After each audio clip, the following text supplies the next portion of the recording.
رسول اللہ صلی اللہ علیہ وسلم نے فرمایا ہر شخص صبح کو اٹھتا ہے تو اپنے نفس کا سودا کرتا ہے، یا تو اسے آزاد کراتا ہے یا اسے ہلاک کر دیتا ہے، یعنی یا تو اچھے کام کرتا ہے، نیکی کے کام کرتا ہے جن کی وجہ سے وہ دوزخ سے بچ جاتا ہے، یا پھر ایسے کام کرتا ہے کہ جو اس کو ہلاک کر دیں، یعنی تباہی کی طرف لے جائیں۔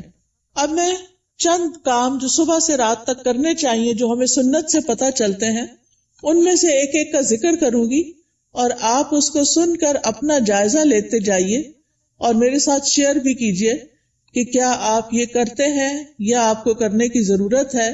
سب سے پہلی چیز کہ جو ہی ہماری آنکھ کھلے ہمیں کیا کرنا چاہیے؟ دعا پڑھنی چاہیے۔ کس کس کو یہ دعا آتی؟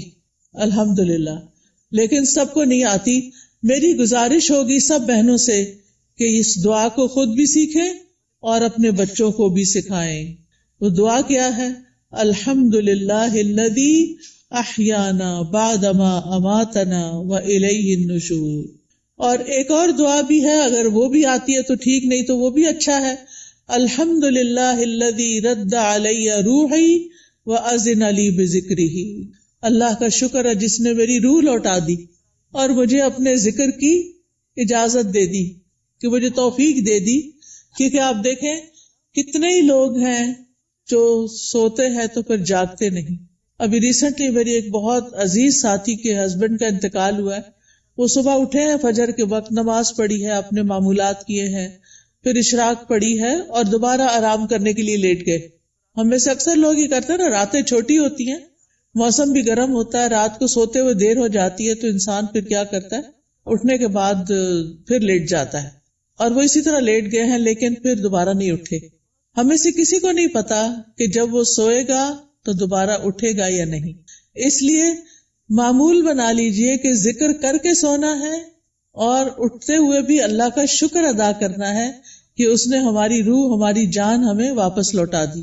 تو دن کا آغاز اللہ کی حمد و ثنا، اللہ کی تعریف اور اس بات کے ساتھ وَإِلَيْهِ النُّشُورِ کے واپس جانا ہے۔ ہماری واپسی بھی اللہ کی طرف سے، جس نے ہمیں زندہ کیا، پیدا کیا، وہی ہمیں موت دے گا۔ پھر آپ دیکھیے کہ اس کے ساتھ ہمیں یہ بھی یاد رکھنا چاہیے کہ کائنات کی ہر چیز تسبیح کر رہی ہے، اللہ کی تعریف بیان کر رہی ہے۔ قیامت کے دن سب سے افضل بندے وہ ہوں گے جو کثرت سے اللہ کی تعریف کرتے ہیں، حمادون ان کو کہتے ہیں۔ اور ایک دفعہ الحمدللہ کہنا میزان کو نیکیوں سے بھر دیتا ہے، یعنی صبح صبح اب ہم الحمدللہ کہیں تو گویا ہم نے اپنے لیے ایک بہت بڑا ذخیرہ نیکیوں کا اکٹھا کر لیا۔ اور ویسے بھی شکر ادا کرنا جو ہے وہ اللہ تعالیٰ کو بہت پسند ہے۔ پھر آپ دیکھیں کہ جب یہ کہتا ہے نا کہ وَإِلَيْهِ النُّشُورِ، کہ دوبارہ اسی کی طرف جی اٹھنا ہے، تو قبر سے بھی اٹھنا ایسا ہی ہے جیسے کوئی بستر سے اٹھتا ہے۔ کسی کو اچھے خواب آتے ہیں وہاں اور کسی کو نہیں آتے۔ قبر میں بھی کچھ لوگ تو خوشحال ہوں گے اور کچھ لوگ برے حال میں ہوں گے۔ بہرحال قیامت کے دن سب کو اٹھنا ہوگا، تو انسان موت کو یاد کرتے ہوئے، اپنے مقصد کو سامنے رکھتے ہوئے کہ واپسی بھی ہے، اس طرح دن کا آغاز کرے تاکہ اچھے سے آغاز کرے۔ اس کے بعد سب سے پہلا کام آپ کیا کریں گے؟ بیڈ ٹی پئیں یا کچھ اور کریں گے؟ نماز فجر اسی وقت پڑھیں گے جب آپ فجر کے لیے اٹھیں گے۔ جو لوگ اس وقت نہیں اٹھتے وہ بہت بڑا نقصان کر لیتے ہیں۔ لہذا دن کا آغاز فجر کی نماز سے۔ فجر کی نماز پہلی نماز ہے صبح کی، اس کی بڑی امپورٹنس ہے۔ اللہ تعالیٰ نے بندوں پر 5 نمازیں فرض کی ہیں، اور رسول اللہ صلی اللہ علیہ وسلم نے فرمایا جس نے انہیں ادا کیا اور ان کا حق ہلکا سمجھتے ہوئے ان میں سے کچھ ضائع نہ کیا تو اللہ تعالیٰ کا اس کے لیے قیامت کے دن یہ عہد ہے کہ اس کو جنت میں داخل فرمائے۔ اور جس نے ان کو ادا کیا مگر ان کا حق ہلکا سمجھتے ہوئے، معمولی چیز سمجھتے ہوئے نماز کو ان میں سے کچھ ضائع کر دیا تو اللہ کا کوئی وعدہ نہیں، چاہے تو عذاب دے چاہے تو معاف کر دے۔ تو اس لیے دن کا آغاز اللہ کی نافرمانی سے نہیں کرنا۔ کس سے کرنا؟ فرما برداری سے۔ اور فرما برداری میں پہلی فرما برداری نماز۔ پہلا سوال قیامت کے دن نماز کا ہوگا۔ اگر اسی ٹیسٹ میں فیل ہو گئے تو آگے اور مشکلات ہو جائیں گی۔ اللہ سبحانہ تعالی دن میں 2 بار فرشتوں سے بندوں کی نماز کے بارے میں خبر لیتے ہیں، ایک فجر اور ایک عصر۔ وہ پوچھتے ہیں جب تم گئے تھے ان کے پاس تو کیا کر رہے تھے؟ فرشتے بتاتے ہیں وہ نماز پڑھ رہے تھے۔ جب تم نکلے تو کیا کر رہے تھے؟ کیونکہ عصر اور فجر میں شفٹ چینج ہوتی ہے فرشتوں کی۔ عصر کے وقت رات کے فرشتے آ جاتے ہیں ڈیوٹی پر، اور فجر کے وقت دن کے فرشتے آ جاتے ہیں۔ تو وہ بتاتے ہیں کہ ہم نے انہیں اس حال میں چھوڑا کہ وہ نماز پڑھ رہے تھے، اور اس حال میں ان کے پاس پہنچے کہ وہ نماز پڑھ رہے تھے۔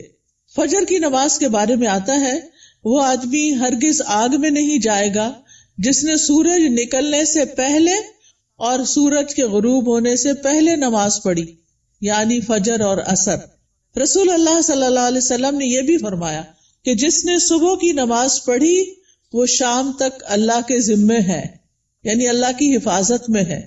تو فجر کی نماز بہت امپورٹنٹ نماز ہے، اور نماز پڑھنے والے سے اللہ کا رزق کا وعدہ ہے، اس لیے خود بھی نماز ادا کریں اور گھر والوں کو بھی اٹھائیں، پیار سے، محبت سے، امپورٹنس بتا کے کہ وہ سوتے نہ رہے، کیونکہ اس کی نحوست ہوتی ہے۔ فجر کی نماز میں 2 سنتیں پڑھنا بہت ضروری ہے۔ کچھ لوگ صرف فرض پڑھتے ہیں نا، تو فجر میں آپ سنت نہیں چھوڑ سکتے۔ حضرت عائشہ رضی اللہ تعالی عنہا بتاتی ہیں کہ آپ صلی اللہ علیہ وسلم نے فرمایا فجر سے پہلے کی 2 رکعتیں دنیا اور جو کچھ اس میں اس سے بہتر ہے۔ نبی صلی اللہ علیہ وسلم نے ان 2 رکعتوں کو دنیا کی ہر چیز سے قیمتی قرار دیا۔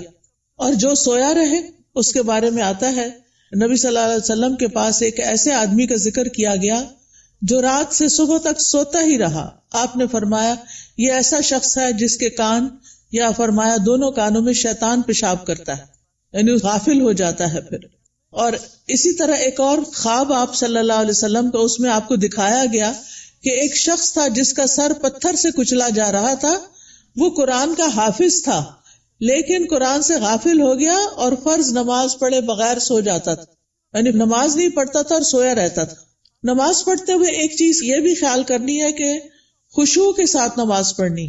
خشوع کا مطلب رونا نہیں ہوتا بلکہ دل کا متوجہ ہونا ہوتا ہے، یعنی شعور کے ساتھ رب سے مناجات کریں، اطمینان اور خشوع سے سجدہ کریں، یعنی پورے سکون کے ساتھ، کیونکہ ایک سجدے کی وجہ سے اللہ تعالیٰ ایک درجہ بڑھا دیتے ہیں اور ایک گناہ مٹ جاتا ہے۔ نماز کے فوراً بعد کیا کرنا چاہیے؟ اذکار، شابش۔ نماز کے بعد اگر کوئی مصلی پر بیٹھا رہے تو جب تک اس کا وضو نہیں ٹوٹتا فرشتہ اس کے لیے دعا کرتا ہے، اللہم اغفر لہ، اللہم ارحمہ، اے اللہ اس کی بخشش فرما دے، اے اللہ اس پہ رحم فرما۔ یعنی آپ مصلی پہ بیٹھے ذکر کر رہے ہیں، تسبیحات پڑھ رہے ہیں، دعائیں کر رہے ہیں، اور فرشتہ آپ کے لیے دعائیں کرنا شروع ہو گیا ہے۔ تو ہم میں سے ہر ایک کو فرشتوں کی دعائیں لینی چاہیے۔ اسی طرح ہر نماز کے بعد 33 بار سبحان اللہ، 33 بار الحمدللہ اور 34 بار اللہ اکبر پڑھنا چاہیے، اور آخر میں لا الہ الا اللہ وحدہ لا شریک لہ لہ الملک ولہ الحمد وہو علی کل شیء قدیر پڑھا جائے تو جو ایسا کرے گا اس کے سارے گناہ معاف کر دیے جائیں گے۔ ٹھیک ہے، چاہے وہ سمندر کی جھاگ کے برابر ہو۔ کتنی بڑی بات ہے نا یہ، اس لیے اس کا اہتمام کیا رکھنا ہے۔ اگر کسی وجہ سے آپ مصروف ہیں، 33 بار نہیں پڑھ سکتے تو 10 بار بھی پڑھ سکتے ہیں۔ ٹھیک ہے، پھر یہ کہ انگلیوں پر تسبیح کریں، کیونکہ انگلیاں قیامت کے دن کیا کریں گی؟ گواہی دیں گی۔ ہر فرض نماز کے بعد آیت الکرسی ضرور پڑھیں۔ اس کا فائدہ کیا ہے؟ جی، ایسے شخص کو موت کے علاوہ کوئی چیز جنت میں لے جانے سے نہیں روک سکتی۔ اتنا بڑا اجر و ثواب۔ میں یہ ساری باتیں اس لیے کر رہی ہوں کہ آپ اپنا جائزہ لیں۔ اگر کوئی چیز چھوٹ گئی ہے، بھول گئی ہے، پتہ ہے لیکن کرتے نہیں، تو کرنا شروع کر دیں۔ وہ دن جس میں یہ باتیں کریں گے آپ، اس کی نسبت بہت زیادہ اجر و ثواب والا ہوگا جس میں آپ یہ نہیں کریں گے۔ دنیا کے کام کبھی ختم نہیں ہو سکتے، لیکن ہمیں کیا کرنا چاہیے؟ اپنے اذکار، اپنی عبادات کو بھولنا نہیں۔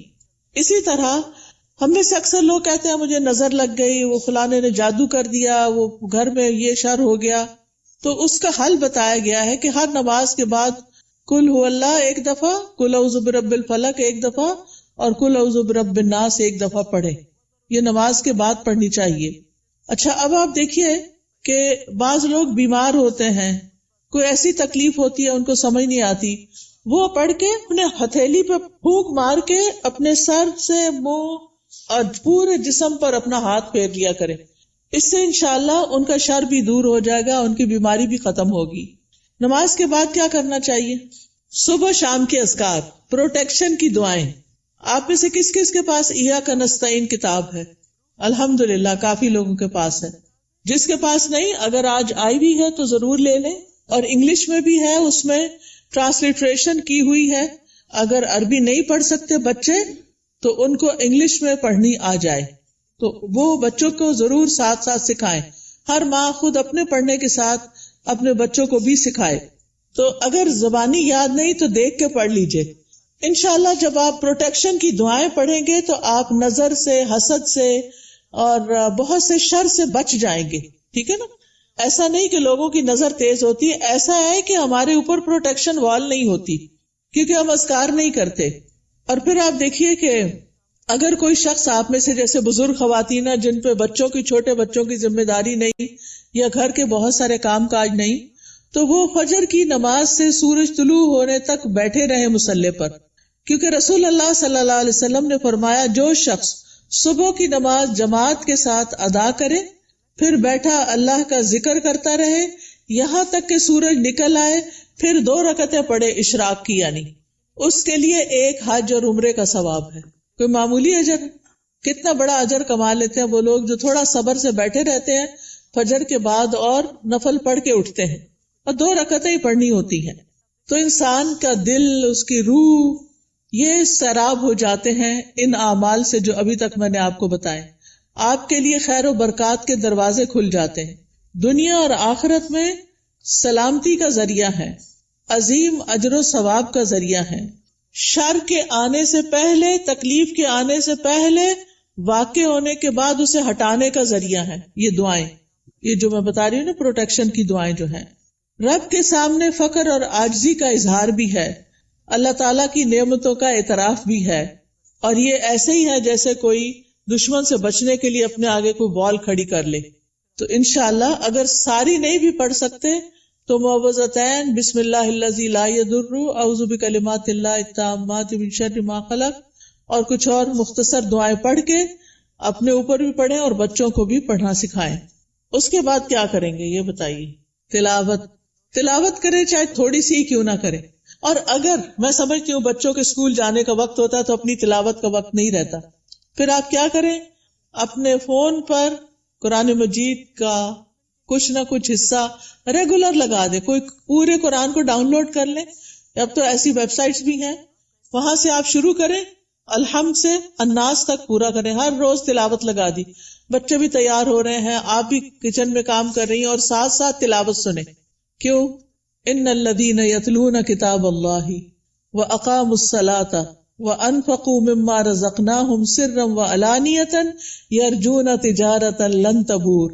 بے شک جو لوگ اللہ کی کتاب کی تلاوت کرتے ہیں، اور تلاوت کا عربی میں معنی فالو کرنا بھی ہوتا ہے، سمجھ کے پڑھنا، اور انہوں نے نماز قائم کی اور جو کچھ ہم نے انہیں دیا ہے اس میں سے انہوں نے پوشیدہ اور ظاہر خرچ کیا، وہ ایسی تجارت کی امید رکھتے ہیں جو کبھی برباد نہ ہوگی.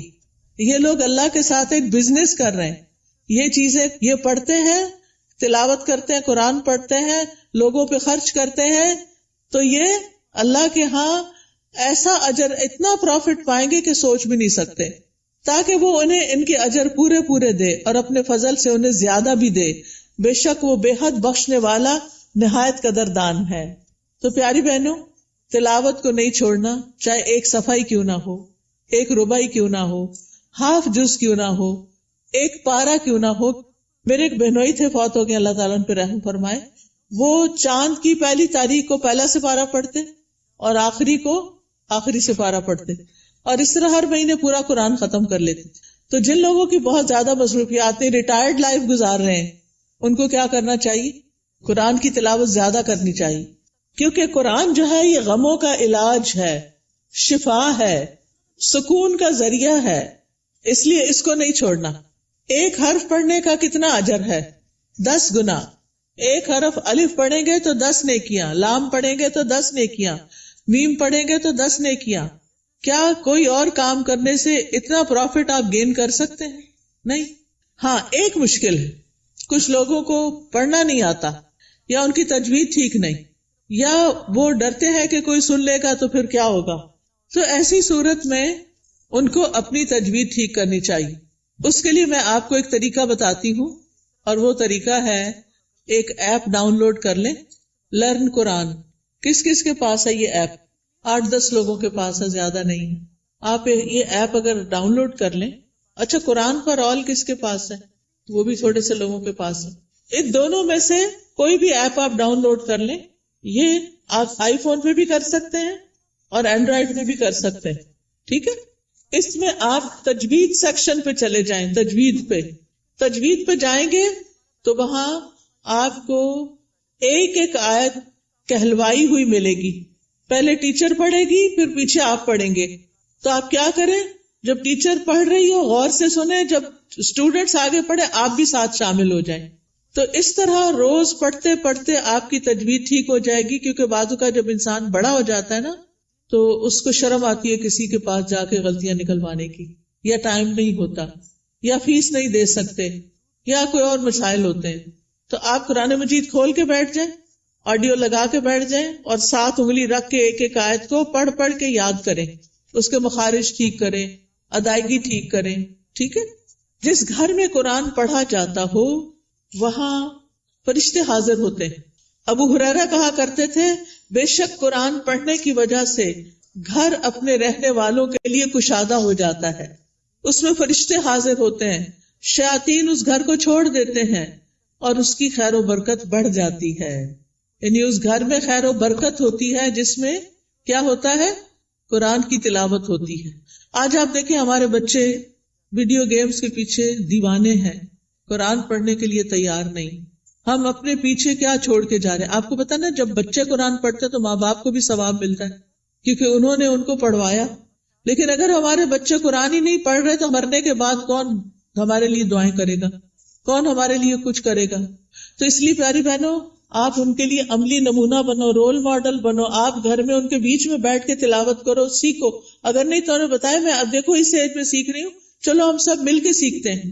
ان کو بھی ساتھ بٹھا لیں، چھوٹی سی گھر میں کلاس بنا لیں، 2-3 بچے اور آپ خود بیٹھ جائیں. اگر آپ کے ہسبینڈ بھی ساتھ بیٹھ جائے تو بہت ہی اچھا ہے. اگر یہ نہیں ہوتا تو کوئی ٹیچر ہائر کریں جو گھر پہ آئے، یا آپ اس کے پاس لے جائیں یا آن لائن پڑھائیں. لیکن اس فریضے سے آپ نے کوتاہی نہیں کرنی کہ بچوں کو قرآن سکھا کے جانا ہے دنیا سے. اور جس گھر میں قرآن نہیں پڑھا جاتا وہ اپنے رہنے والوں کے لیے تنگ ہوتا ہے، نحوست ہوتی ہے اس میں. فرشتے اس گھر کو چھوڑ دیتے ہیں، شیاطین آ جاتے ہیں اور اس گھر کی خیر و برکت کم ہو جاتی. تب ہمارے اوپر ہے نا، ہم کیا چاہتے ہیں. قرآن مجید صرف موبائل سے نہیں پڑھیں، وہ بھی ٹھیک ہے اگر نسخہ نہیں ہے آپ کے پاس، لیکن مصحف ہونا چاہیے. اور مصحف کو اپنے سرانے رکھا کریں. سرانے سے مطلب بیڈ سائڈ ٹیبل ہے نا، وہاں رکھا کریں. کیونکہ قبر میں بھی قرآن سرہانے کی طرف سے آئے گا اور بچائے گا. اگر دنیا میں ساتھ نہیں رکھا نا، قبر میں نہیں آئے گا. سمجھ آ گئی بات؟ تو ابھی سے اس کو پاس رکھے، ساتھی بنائیں تاکہ قبر میں بھی وہ آپ کے ساتھ ہو. حدیث میں آتا ہے، آدمی کو جب اس کی قبر میں لایا جاتا ہے تو فرشتہ اس کے سر کی طرف سے عذاب دینے کے لیے آتا ہے. تو تلاوت قرآن اسے دور کر دیتی ہے. قبر میں عذاب نہیں دینے دیتے، وہ کہتے پیچھے جاؤ. جب فرشتہ سامنے آتا ہے تو صدقہ اسے دھکیل دیتا ہے. جب پاؤں کی طرف آتا ہے تو مساجد کی طرف جانا اس کو دھکیل دیتا ہے. ٹھیک ہے، پھر آپ دیکھیے کہ تلاوت کر لی آپ نے، تو آپ اب اٹھ کے 2 نفل پڑھ لیں اگر آپ نے پہلے نہیں پڑھے تلاوت سے. ورنہ فجر کی نماز پڑھ کے تلاوت شروع کر دیں اور پھر اشراق کے نفل پڑھ لیں، تو ٹائم بھی پاس ہو جائے گا، حج عمرے کا ثواب بھی ملے گا. یہ 2 نفل جو ہیں سارے جوڑوں کا صدقہ ہے. میں اکثر لوگوں کو بتاتی ہوں، اگر آپ کے جسم میں آپ کو جوائنٹس پین ہے تو آپ یہ تجربہ کر کے دیکھیں، اپنے سارے جوڑوں کا صبح صبح صدقہ دیں، 2 نفل پڑھیں، آپ کی تکلیف دور ہو جائے گی. کیونکہ میں نے یہ پرسنلی ایکسپیرینس کیا. پھر آپ دیکھیے ہر روز اپنے نفع مند علم میں اضافہ کریں، چاہے کوئی اچھا لیکچر سنیں، چاہے کوئی کلاس جوائن کریں، چاہے کوئی کتاب پڑھیں. تو علم نافع جو ہوتا ہے وہ 2 طرح کا ہوتا ہے، ایک دینی اور شرعی علم جس میں ہم قرآن کا ترجمہ سیکھتے ہیں، تفسیر سیکھتے ہیں، جس میں ہم دعائیں سیکھتے ہیں، جس میں ہم نماز کا طریقہ سیکھتے ہیں، سیرت کے بارے میں سیکھتے ہیں، احادیث پڑھتے ہیں. یہ دینی علوم ہے. اور دنیاوی علم جس سے انسان دوسروں کو فائدہ پہنچا سکے، جیسے طب ہے، ڈاکٹر بننا ہے، بزنس ہے، ایگریکلچر ہے، انڈسٹری کے بارے میں جاننا، آئی ٹی کے بارے میں، یہ ساری تعلیم حاصل کرنا تاکہ آپ دوسرے لوگوں کو فائدہ پہنچا سکیں اور اپنی ارننگ بھی کر سکیں. تو یہ بہت فائدے کی چیز ہے کہ اب آپ نے نماز، قرآن تلاوت، اشراق سب کر لی، اب یا اپنی جاب پہ جائیں یا پھر اگر گھر میں ہیں تو گھر کے کام کاج کریں اور اس کے بعد اپنا نالج بھی بڑھائیں. اس کے لیے آپ سیکوینس کے ساتھ لیکچر سنا کریں. کبھی حدیث سے شروع کر لی ہے تو وہ سارے لیکچرز پورے کر لیں، ہر روز ایک ایک کر کے. اگر تفسیر شروع کر لی ہے تو اس کو شروع کر کے آگے تک لے جائیں، لیکن اپنے علم میں پختگی لائیں. اور اگر ہو سکے تو کوئی نہ کوئی کلاس جوائن کریں.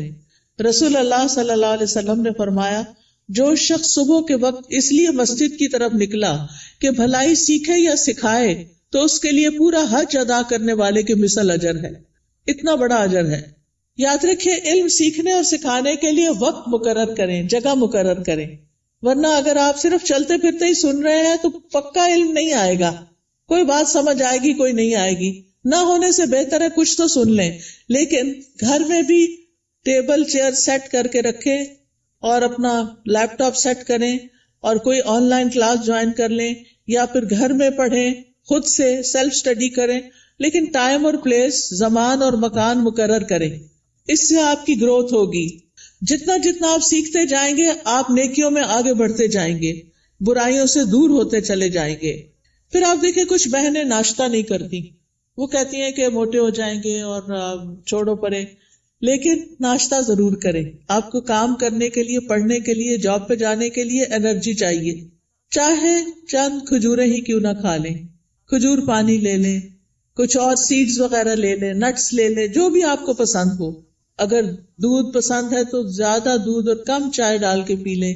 بہت سے لوگ صرف کافی پی لیتے ہیں تو وہ درست نہیں کہ آپ اپنے آپ کو صرف ایسی چیزوں پر کہ جو آپ کے اندر کیفین ڈالے اور آپ صرف اس کی وجہ سے ایکٹیو اور غذائیت نہ ہو، تو آپ دیکھیں کہ پھر آپ سے بہت سے کام ہو نہیں پاتے، آپ جلدی تھک جاتے ہیں. تو اس کو بھی بچائیے. اپنے جسم کی حفاظت بھی عبادت ہے، ٹھیک ہے نا؟ جسم کی حفاظت بھی عبادت ہے. یہ نہیں کہ سب کی ٹیک کیئر کرتے کرتے اپنے آپ کو بھلا کے رکھ دیں اور پھر کسی کام کے نہ رہیں، نمازیں بھی بیٹھ کے شروع کر دیں. یہ نہیں ہونا چاہیے. پھر آپ دیکھیے کہ کھانا بھی عبادت ہے. بسم اللہ پڑھ کر کھائیں، بیٹھ کر کھائیں. میں نے دیکھا ہے کہ بعض اوقات لوگ اس بات کی پرواہ نہیں کرتے، چلتے پھرتے کھا رہے ہوتے. خاص طور پر مائیں کچن میں کام کر رہی ہیں، اپنا ناشتہ رکھ لیا، ادھر سے ایک نوالا لیا، ادھر کام کیا. یہ درست نہیں. آپ کے بچے بھی یہی کریں گے. چھوٹے بچوں کو بھی میں نے دیکھا ہے وہی بھاگتے دوڑتے کھا رہے ہوتے ہیں. یہ درست طریقہ نہیں ہے. سنت طریقے سے کھائیں، کھانا عبادت ہو جائے گا. پھر دائیں ہاتھ سے کھائیں اور پیئیں. ہر گھونٹ پہ الحمدللہ کہیں. پھر کھانا کھا کر بھی دعا کریں. کس کس کو آتی ہے دعا؟ پڑھیں مل کے ذرا کھانا کھانے. الحمدللہ. کچھ لوگوں کے ہونٹ نہیں ہلے، یا تو دعا نہیں آتی یا بخل کیا انہوں نے پڑھنے میں. اگر نہیں آتی تو کوئی حرج نہیں، سیکھ لیں، آپ کا دن عبادت بن جائے گا. ہمارے دین میں صرف نماز پڑھنا عبادت نہیں. ہم نے ابھی آیت میں کیا سنا؟ نماز پڑھو اور نیکی کرو. وہ کون سی نیکی ہیں جو نماز کے علاوہ ہیں؟ وہ یہی نیکیاں ہیں. اپنی کیئر کرنا بھی نیکی ہے اور بسم اللہ پڑھ کے کھانا بھی نیکی ہے، الحمدللہ کہنا بھی نیکی ہے. جو بندہ پانی پی کر الحمدللہ کہتا ہے اللہ اسے راضی ہو جاتا ہے، خوش ہو جاتا ہے. کہ یہ مشکل کام تو نہیں اللہ کو راضی کرنا، بشرطے کہ ہمارے کچھ آداب اور مینرز ایسے ہوں. صبح صبح اپنے آپ سے سیلف ٹاک کیا کریں اور کہا کریں میری ساری زندگی میرے رب کے لیے، میں اللہ کی بندی ہوں، اللہ کی فرما بردار بنوں گی، اللہ کا حکم مانوں گی، اللہ کو راضی کروں گی. اپنے آپ سے یہ باتیں کیا کریں. میں ہر کام اللہ کی پسند کا کیا کروں گی، کیونکہ جو آپ سوچتے ہیں بولتے ہیں پھر وہ کرتے بھی ہیں. ٹھیک ہے نا؟ کیونکہ ہمارے دل میں کیا ہوتا ہے، فلاں کیا کہے گا، اس کو خوش کرنا، اس کو راضی کرنا، فلانا کام کرنا، فلانا. ٹھیک ہے وہ سب کریں لیکن اپنا خیال بھی رکھیں. ہم نماز پڑھ کے بھی عبادت کرتے ہیں، ہم مخلوق کا خیال رکھ کے بھی عبادت کر رہے ہوتے ہیں، اور ہم اپنے عادات کو اچھا بنا کے بھی عبادت کر رہے ہوتے ہیں. تو ہمیں اپنا ایمان بھی بڑھانا ہے اور ایمان بڑھانے والا ماحول بھی قائم کرنا ہے. اپنے گھر کا ماحول، اپنے سوشل سرکل کا ماحول ایمان بڑھانے والا. آپ ایسے لوگوں سے ملیں جن سے ملنے کے بعد آپ کا ایمان اوپر جائے، اور ان لوگوں سے ذرا دور رہیں، اسپیس دیں جن سے مل کے آپ کی طبیعت خراب ہوتی ہے. اور وہ ایسی غیبت کرتے ہیں کہ آپ کا ایمان خراب کر دیتے ہیں. کیونکہ میں نے دیکھا ہے کہ بہت دفعہ خواتین سب بچے وغیرہ اسکول گئے، ہسبینڈ آفس گئے، اب کیا شروع ہو گئے، موقع مل گیا ان سب کی شکایتیں کرنے کا. کبھی اماں کو شکایت لگا رہے ہیں، کبھی دوست کو لگا رہے ہیں، روزانہ کی روٹین. کچھ لوگوں کو تو ہمیں فون کرنا ہی ہوتا ہے کہ ہمارے دوست ہوتے ہیں، آ نہیں سکتے، ہم جا نہیں سکتے، تو ہم فون پہ باتیں کرتے ہیں. اور اب تو فیس ٹائم اور پتہ نہیں کیا کیا باتیں کرنے کے ذریعے آ گئے ہیں دور بیٹھے لوگوں سے بھی. ایک دن ایک بچی نے مجھے فون کیا، رو رہی ہو. میں نے کہا کیا مسئلہ ہے تمہیں، کچھ اور کی طرف سے تکلیف ہے؟ نہیں کوئی تکلیف نہیں، تمہارے رزق کی کمی نہیں، وہ بھی کمی نہیں، میرے پاس ہر نعمت. میں نے کہا پھر کیوں رو رہی ہیں؟ کہتی وہ میری بھابھی نے میری امی کا جینا حرام کر رکھا ہے. میں نے کہا آپ کو کیسے پتا چلا؟ یعنی مجھے لیٹسٹ خبر دے رہی تھی کہ آج میری بھابھی نے یہ فساد گھر میں کیا. میں نے کہا وہ اللہ کے بندے آپ کو بتاتے کیوں ہیں؟ وہ یو کے میں رہتی تھی. میں نے کہا آپ پاکستان کی خبریں یو کے میں سن کے رو کے کینیڈا میں رپورٹ کر رہی ہیں، ساری دنیا کو سر پہ اٹھایا ہوا ہے. کیا فائدہ ایسی زندگی کا؟ اگر ہمارے گھر میں کوئی جھگڑا نہ تو اللہ کے واسطے بیٹیوں کو آرام سے اپنے گھر میں رہنے دیں، اپنے جھگڑوں کو گھر میں خود ہی نپٹا لیں. بہو کی شکایتیں بیٹی کو، بیٹی کی شکایتیں باپ کو، اس کو یہ چھوڑ دیں. یہ سکون برباد کرنے والی چیزیں ہیں.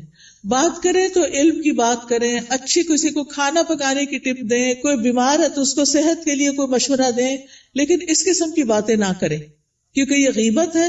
اور آپ کی نے جو وہ صبح سے وہ اٹھی ہوئی ہے نا اور جو کچھ کیا ہے سب صفائی ہو جائے گی، شام ہونے سے پہلے سب کچھ ختم. تو اس لیے بہت ضروری ہے کہ ہم کیا کریں، اپنی زندگی کا جائزہ لیں کہ کون سی چیزیں ایمان بڑھانے والی ہیں اور کون سی گھٹانے والی ہیں. ایمان گھٹانے والے کام، گناہ کے کام، نافرمانی کے کام، جھوٹ اور بخل. پھر آپ دیکھیں کہ اپنے جسم اور اپنی روح کا خیال کرنے کے لیے اپنے آپ کو صاف ستھرا رکھیں، یہ بھی عبادت ہے. آپ نے وہ حدیث سنی ہوگی نا، صفائی نصف ایمان ہے. وہ بچپن میں رٹا دیتے ہیں. اپنے جسم کی صفائی، ایکسٹرا بالوں کی صفائی، اپنے کپڑوں کی صفائی، اپنے گھر کی صفائی پہ لگ جائیں. اور کس نیت سے کہ یہ عبادت ہے. میں اپنا ماحول صاف کر رہی ہوں، اپنے گارڈن کو صاف کر رہی ہوں، اپنی کھڑکیاں صاف کر رہی ہوں، جو بھی کریں. اور ایک ہی دن میں سب کچھ نہیں کریں، پھر نماز بھی نہیں پڑھی جائے گی. اپنا اسکیجول بنا کے سیٹرڈے کو یہ کرنا، سنڈے کو یہ، منڈے کو یہ، اور کس کام میں کس کو ساتھ لگانا ہے، بچوں کو لگانا ہے، ہسبینڈ کو لگانا ہے، اپنی کسی فرینڈ کو بلا کے ساتھ لگانا ہے، وہ سارا کچھ لکھ کے رکھ لیں. اور اکیلی اپنی جان پہ زیادہ بوجھ نہ ڈالے، ٹھیک ہے. پھر اپنے جسم، ناخن، بال، دانتوں، ان سب کی صفائی کا اہتمام. مسواک رب کو راضی کرنے کا ذریعہ ہے. پھر وضو کے بعد کی دعا، پھر اذان سن کے اس کی دعا. پھر کوئی بھی ایسی چیز جو آپ کو پریشان کرتی ہے اس کے بارے میں اپنے رب پر توکل کہ یا رب تو ہی کرنے والا ہے، میں تیری ہی طرف رجوع کرتی ہوں، تجھ سے ہی دعا کرتی ہوں. اور رب سے دل ہی دل میں باتیں کیا کریں. کسی بھی طرح کے حالات ہوں، اللہ کی رحمت سے نا امید نہ ہوں، اللہ کی رحمت سے پر امید رہیں. باہر گروسری کرنے جا رہے ہیں، کوئی بھی کام کر رہے ہیں، اس کے ساتھ اپنا غور و فکر اور ذکر جاری رکھیں. تمام دن اللہ کے ذکر سے اپنی زبان کو تر رکھیں. یعنی دنیا کے کام کرتے ہوئے جب زبان یعنی کہ خالی ہے، کچھ بھی بولنے کو نہیں، تو اللہ کا ذکر دل ہی دل میں اور زبان سے کرتے رہیں، کیونکہ اس سے آپ کے دل میں سکون رہے گا، آپ کی روح سرشار رہے گی. ایک دفعہ سبحان اللہ اور الحمدللہ کہنے سے زمین آسمان بھر جاتا ہے. اور یہاں پر کچھ کارڈز بھی ہم آپ کے لیے لائے ہیں جن میں اذکار ہیں، تو اپنے کام کاج سے فارغ ہو کے آپ وہ ذکر کر سکتے ہیں، جیسے یہ تسبیحات ہیں. پھر اسی طرح اگر آپ کو رزق کی تنگی ہے تو یہ رزق میں کشادگی کے لیے دعائیں ہیں. پھر اگر کسی اہم کام میں آپ کو مشورہ کرنا تو یہ استخارہ ہے، استخارہ کیسے کریں اور اس کی دعا. پھر اسی طرح اللہ کا شکر ادا کرنے کے لیے یہ الحمدللہ کا کارڈ ہے. یہ دعائیں ہیں شکر ادا کرنے کی، اللہ کی تعریف کی، کیونکہ اللہ کی تعریف کرنے والے قیامت کے دن سب سے افضل بندے ہوں گے. پھر یہاں کچھ تسبیحات بتائی گئی ہیں، ان کا انگلش میں بھی ٹرانسلیشن ہے جن کے بہت بڑے بڑے فائدے ہیں. پھر آپ دیکھیے اگر قرض سے پریشان ہیں، مالی معاملات میں، تو یہ دعائیں ہیں، ان کا بھی انگلش ٹرانسلیشن موجود ہے. پھر یہ پروٹیکشن کی دعائیں ہیں. تو آپ دیکھیے کہ معمولی قیمت کے یہ کارڈ جو ہیں آپ کی زندگی میں بہت بڑی تبدیلی لا سکتے ہیں. تو آپ نے اگر یہ سارے اپنے گھر میں رکھے ہوئے ہوں ایک دن ایک اٹھا کے پڑھ لیجئے، دوسرے دن دوسرا پڑھ لیجئے، تیسرے دن تیسرا پڑھ لیجئے، اور اس طرح آپ کا ذکر کے ساتھ ایک رابطہ قائم ہو جائے گا. کثرت سے توبہ استغفار کریں. اگر کوئی مسائل ہے زندگی میں، کوئی پریشان کر رہی ہے چیز، تو استغفار کی کثرت، استغفر اللہ کی تسبیح کر سکتے ہیں، اللہم اغفر لی کی تسبیح کر سکتے ہیں. پھر اسی طرح وقت کا بہتر سے بہتر استعمال کریں. وقت جو ہے وہ بہت قیمتی نعمت ہے. ایک دفعہ اگر وقت چلا جائے تو دوبارہ نہیں آتا. اس لیے ہر دن کو مفید اور پروڈکٹیو ڈے بنائیں. رسول اللہ صلی اللہ علیہ وسلم نے فرمایا 2 نعمتیں ایسی ہیں جن کے بارے میں اکثر لوگ خسارے میں ڈالے گئے ہیں. ایک تندرستی اور دوسرے فراغت، کہ اس سے وہ فائدہ نہیں اٹھاتے جتنا اٹھانا چاہیے. بیمار ہو کر تو انسان کچھ کر نہیں سکتا. جب تک اللہ آپ کو چلتا پھرتا رکھے، آپ عبادت بھی خوب دل بھر کے کریں اور بندوں کی خدمت بھی کریں اور فضول قسم کی ایکٹیویٹیز میں اپنا وقت ضائع نہ کریں. آپ دیکھیے کہ ہمارے دن میں کئی ڈسٹریکشنز ہوتی ہیں، خاص طور پر فون کی وجہ سے. ہم نے کوئی اپنے گول سیٹ کیے ہوئے ہوتے ہیں کہ آج کے دن میں نے یہ اور یہ کام کرنے ہیں. آپ کرنا شروع کرتے ہیں کہ اتنے میں بیل بج جاتی ہے، آپ فون اٹھا لیتے ہیں اور کہیں سے کہیں پہنچ جاتے ہیں، اور جو کرنے کا کام تو وہ دھرے کا طرح رہ گیا. تو اس چیز سے بھی آپ نے کانشیس رہنا ہے. کچھ وقت کے لیے فون بند کر دیا کریں اور اس وقت اپنے کرنے کے کام پہلے پورے کریں، پھر اس کے بعد فون کھولیں، تاکہ آپ کا دن نتیجہ خیز دن ہو. جب انسان اپنے کرنے کے کام کر لیتا ہے تو اس کو ایک خاص سیٹسفیکشن ہوتی ہے، خاص خوشی نصیب ہوتی ہے. تو آپ اپنے کرنے کے کاموں کی لسٹ بنائیں، اپنے مقاصد کو دہرایا کریں، بے مقصد چیزوں سے خود کو دور رکھیں، اور جو ٹارگٹ آپ حاصل کرنا چاہتے ہیں اس کے لیے دیکھیں کہ آپ کو کیا کیا چاہیے، وہ بھی لکھ لیں. پھر اسی طرح کاموں کو لٹکائیں نہ، تاخیر نہ کریں، وقت پر کریں. روٹین بنائیں تو کام سارے ہی ہو جائیں گے، کیونکہ ہیپ ہیزرڈ کبھی کچھ کر لیا، کبھی کچھ کر لیا، کبھی کچھ کر لیا، بہت وقت ضائع ہوتا ہے. ایک کام کرتے ہوئے آپ کو یہ پتا ہونا چاہیے کہ نیکسٹ کیا کرنا ہے مجھے. یہ نہیں کہ اوہو آج میں یہ تو کرنا بھول ہی گئی، یہ تو پڑھا ہی نہیں، یہ تو کیا ہی نہیں. پھر آپ دیکھیے کہ جتنے بھی اطاعت کے کام، عبادت کے کام ہوتے ہیں، اس میں مشقت لگتی ہے، محنت لگتی ہے.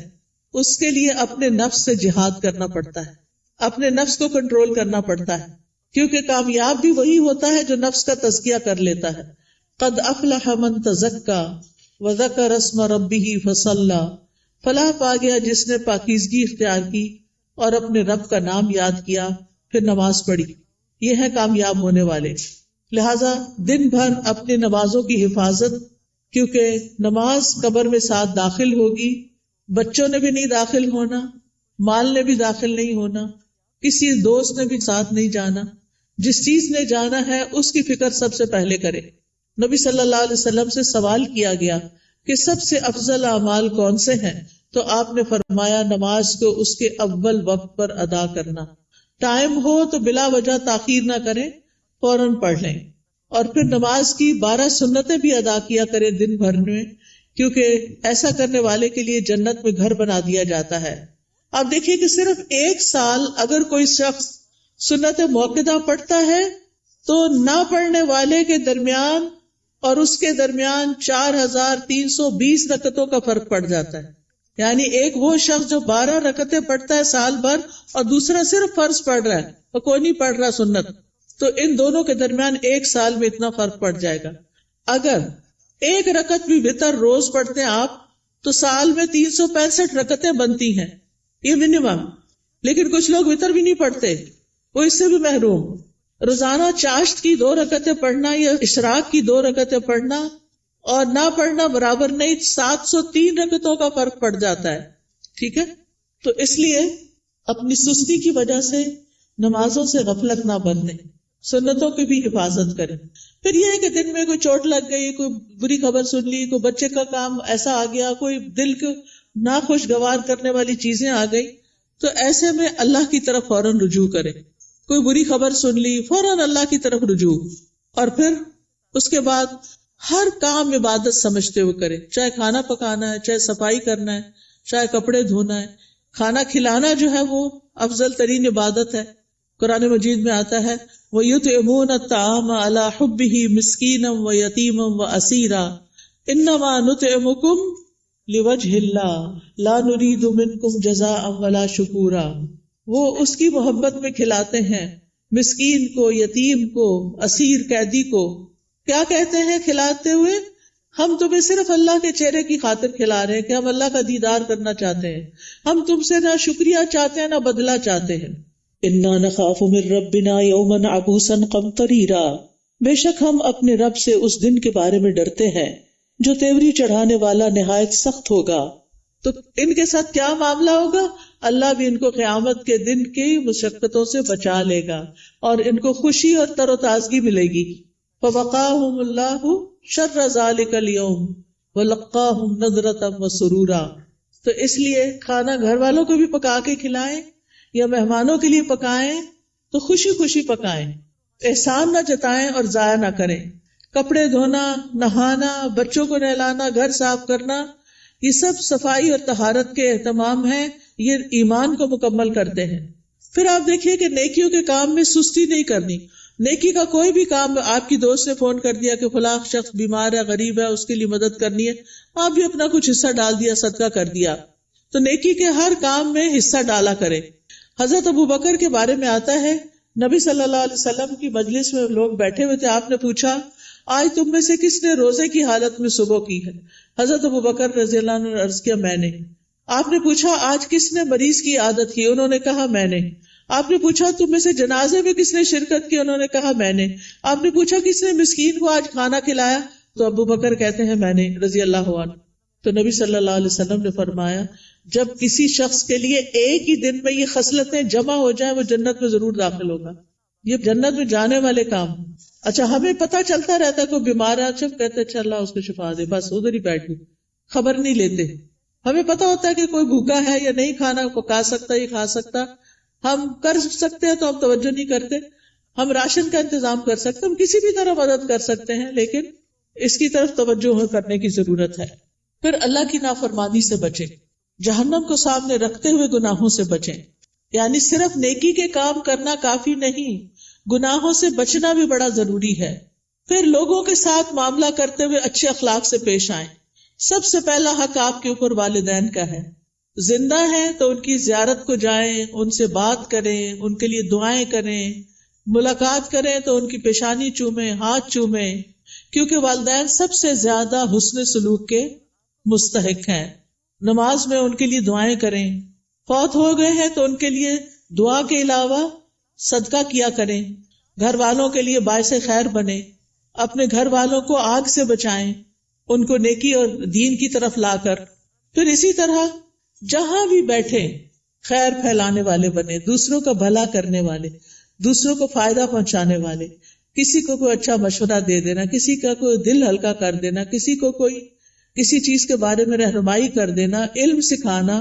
آپ دیکھیے کہ بعض اوقات علم سکھانا مال خرچ کرنے سے بھی افضل ہے. کیوں؟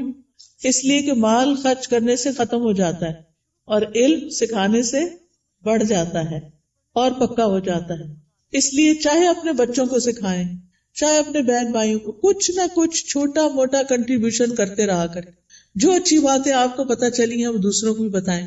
اس کے لیے آپ کے گھر میں کتابیں ہونی چاہیے، آپ کو کوئی نہ کوئی کلاس جوائن کرنی چاہیے تاکہ آپ سیکھیں اور سکھائیں.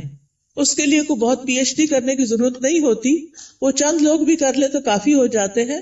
باقی لوگ روز مرہ کی چھوٹی چھوٹی چیزیں اور خاص طور پر خواتین اپنے بچوں کی تربیت کرتے ہوئے ان کو آداب اور مینر اور اخلاق سکھائیں گے تو یہ بہت بڑی کنٹریبیوشن ہوگی، وہ آپ کے لیے صدقہ جاریہ بنے گی. تو لوگوں کے ساتھ اچھے اخلاق سے پیش آئیں. ابن قیم کہتے ہیں آدمی کی برکت یہ ہے کہ وہ جہاں بھی مقیم ہو خیر کی تعلیم دے، خیر پھیلائے. تو اچھے اخلاق سے بھی انسان خیر پھیلا رہا ہوتا ہے. پھر اسی طرح دور پار ریلیٹیوز کی خبر گیری کرنا، پڑوسیوں کی خبر گیری کرنا، مریضوں کی خبر گیری کرنا، ملاقات کے وقت سلام کرنا، اپنے آس پاس کے لوگوں کا ہاتھ پٹانا، ان کے ساتھ تعاون کرنا. گھر میں اگر آپ کے علاوہ اور لوگ رہتے ہیں، اگر آپ بچے اور والدین ہیں تو ان کے کاموں میں ان کا ہاتھ بٹانا، کسی رشتہ دار کو ڈرائیو کر کے ہاسپٹل تک لے جانا. یعنی چھوٹے چھوٹے کام ہیں جن میں آپ دوسروں کے لیے خیر اور بھلائی کا باعث بنے. کسی پر خرچ کرنا، اپنے عزیزوں پیاروں کو تحفے تحائف دینا، یہ سارے نیکی اور خیر کے کام ہیں جو آپ کے دن کو افضل بنا دیتے ہیں. پھر زبان کی حفاظت، یہ بڑی ضروری ہے، کیونکہ جو بات بھی ہم کرتے فرشتے لکھ لیتے ہیں. تو فضول باتیں نہیں کرنی، کیونکہ ہماری انرجی ضائع ہوتی ہے اس میں بھی. کام کی بات کرنی ہے. انسان کے اسلام کا حسن یہ ہے کہ بیکار باتوں سے کنارہ کشی کرے. نبی صلی اللہ علیہ وسلم نے فرمایا خوشخبری ہے اس کے لیے جس نے اپنی زبان پہ قابو پا لیا اور اسے اس کے گھر نے گنجائش دی اور وہ اپنے گناہ پہ رویا. یعنی اس کا گھر اس کے لیے کافی ہو گیا، اس کے لیے سہولت ہے اس میں، اور فضول باتیں نہیں کرتا. کیلو کال چھوڑ دینا چاہیے. ہی سیڈ، شی سیڈ، یہ کہا گیا، فلاں نے یہ کیا، اس نے وہ، اس سے بہت سے فساد پھیلتے ہیں. مغیرہ بن شعبہ کہتے ہیں نبی صلی اللہ علیہ وسلم نے فرمایا بے شک اللہ تعالیٰ تمہارے لیے 3 باتیں پسند نہیں کرتا.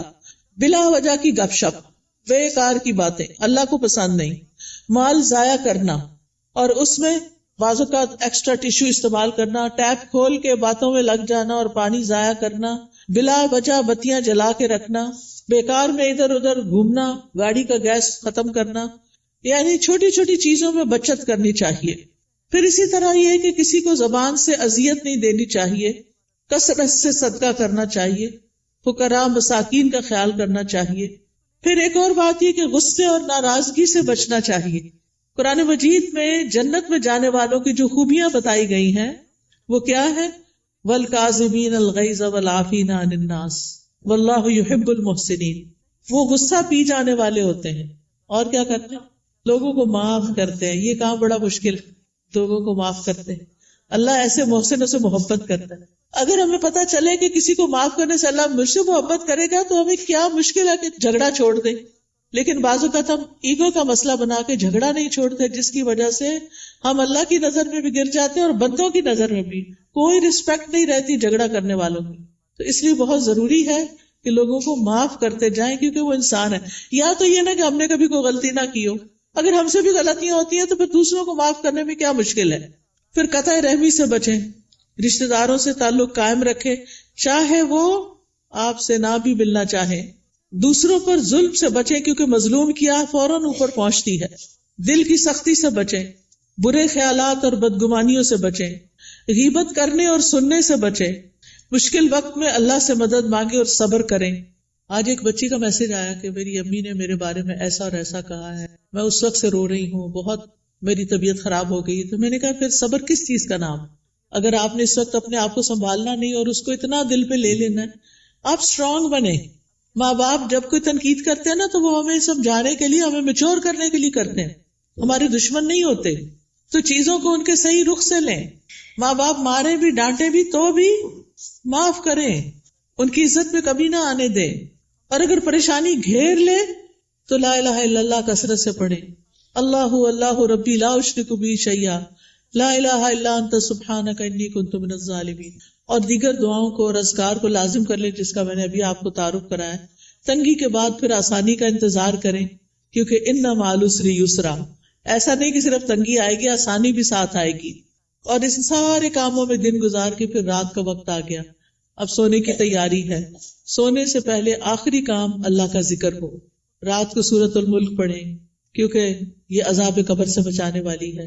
اور دعائیں زبانی یاد کر لیں، نہیں تو آپ ایک ایپ ہے دعائیں اردو میں ٹائپ کریں گے یا عربی میں دعائیں تو انشاءاللہ وہ کھل جائے گی. اس میں ساری دعائیں ہم نے جمع کر دی. یا پھر سونے جاگنے کے اذکار والی ایپ جو ہے، اس سے بھی آپ رات کو سوتے وقت بیڈ پہ لیٹ کر بھی دعائیں پڑھ سکتے ہیں.